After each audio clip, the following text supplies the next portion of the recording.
కృష్ణా జిల్లా చల్లపల్లి మండలంలో పాగోలు వైఎస్ఆర్సీపీ ఆత్మీయ సమావేశాన్ని నిర్వహించారు. ఈ సమావేశానికి అవనిగడ నియోజకవర్గ వైసీపీ ఎమ్మెల్యే అభ్యర్థి సింహాద్రి రమేష్ బాబు హాజరై మాట్లాడారు. మనకు మంచి చేసిన వైసీపీ ప్రభుత్వాన్ని మళ్లీ గెలిపించుకోవడానికి అందరూ సిద్ధంగా ఉండాలని రమేష్ బాబు పిలుపునిచ్చారు. దగ్గరికి వచ్చిన తర్వాత సర్వేలన్నీ జగన్ గారికి బాగున్నాయి.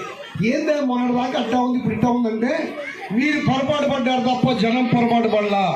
జనం పద్దాక జగన్ గారికి ఓటేస్తామని చెప్పలా.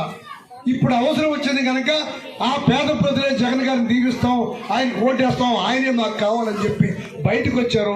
జగన్ గారు పేద ప్రజల మనసులో గెలుచుకున్నాడని చెప్తున్నారు.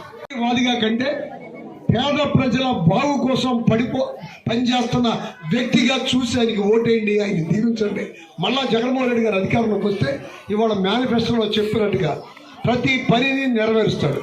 కానీ చంద్రబాబు నాయుడు గారు వస్తే ప్రతి పని తొంగలో తొక్కి ఆయనకి ఓట్లేసే వాళ్ళ కోసం ఆయనకి నా హృదయపూర్వక నమస్కారాలు తెలియజేసుకుంటూ ఈరోజు ఆత్మీయ కలయిక సభకి విచ్చేసిన మన ఆవనిగడ్డ శాసనసభ్యులు సింహాకి, అలాగే మార్కెట్ యార్డ్ చైర్మన్ గారికి, మన పాగోలు సర్పంచ్ గారికి, వైస్ ప్రెసిడెంట్ గారికి, అందరికీ కూడా నా హృదయపూర్వక నమస్కారాలు తెలియజేసుకుంటున్నాను.